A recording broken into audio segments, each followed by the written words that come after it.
दोस्तों कैसे हैं आप सब लोग।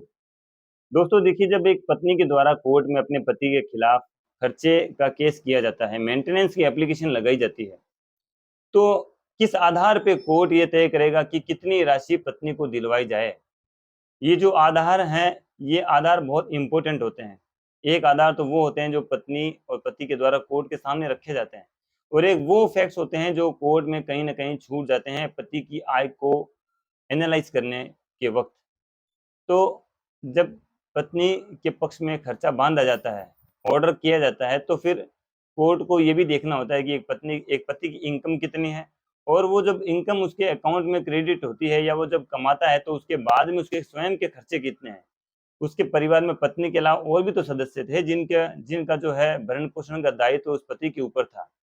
तो देखिए, जहाँ पे जब इस तरह का मैटर आता है, तो कोर्ट को ये सब चीज़ें देखनी पड़ती है। लेकिन क्या जितने भी कोर्ट में खर्चे की एप्लीकेशंस पत्नी के द्वारा लगाई जाती है और कोर्ट में उनके द्वारा पति पत्नी के पक्ष में ऑर्डर जब किया जाता है, तो क्या वास्तव में कोर्ट ने सारे फैक्ट्स के ऊपर ध्यान दिया? क्या कोई भी जो है ऐसा कोई ऑर्डर जो कोर्ट ने किया है, वो क्या सही तथ्य और सही जो है एनालिसिस्टिक के आधार पे जो है कोर्ट ने ऐसा ऑर्डर किया है? तो ये सब चीज़ें देखनी बहुत ज़रूरी होती है।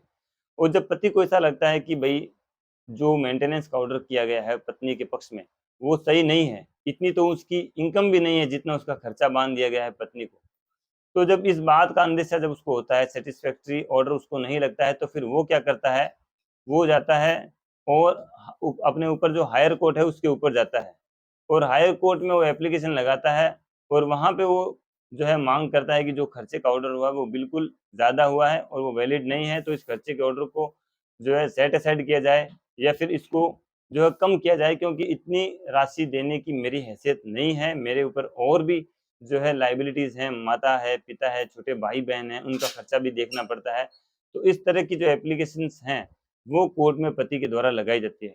लेकिन दोस्तों, आज मैं आपको एक ऐसे केस के बारे में बताने वाला हूँ जिसमें कि कोर्ट के द्वारा जब पत्नी के पक्ष में मेंटेनेंस का ऑर्डर किया गया, तो पति के द्वारा उस ऑर्डर को चैलेंज किया गया हायर कोर्ट में, और पति से हुई कि कोर्ट ने जो है पति की एप्लीकेशन को रिजेक्ट करते हुए खर्चे को कम तो नहीं किया, लेकिन उसको बढ़ा दिया, खर्चे को बढ़ा दिया। और जब इस बढ़े हुए खर्चे को लेकर पति ने हाई कोर्ट में जो एप्लीकेशन लगाई है, तो वो एप्लीकेशन भी उसकी रिजेक्ट हो गई है।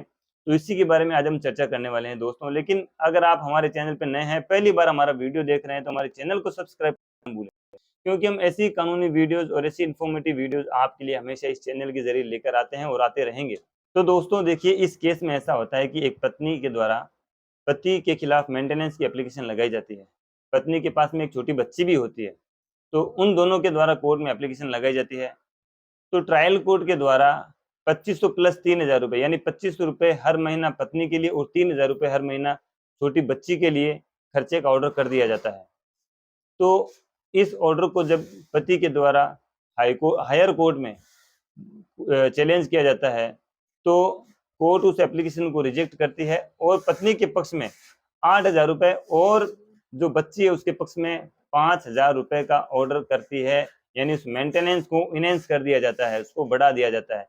तो कुल मिला के 13,000 रुपए, यानी कुल 13,000 रुपए हर महीना उस पति को देने का आदेश कोर्ट के द्वारा कर दिया जाता है।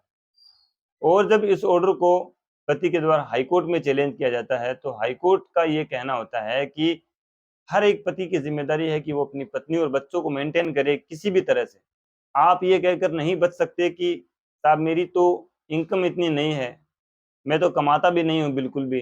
तो ये आप एक्सक्यूज़ नहीं दे सकते, ये बहाना नहीं दे सकते। अगर आपने शादी की है किसी औरत से, तो आपका ये दायित्व बनता है कि आप उसको मेंटेन करेंगे, उसके जो भी वाजिब खर्चे हैं वो आपको उठाने ही पड़ेंगे, आप इससे बच नहीं सकते।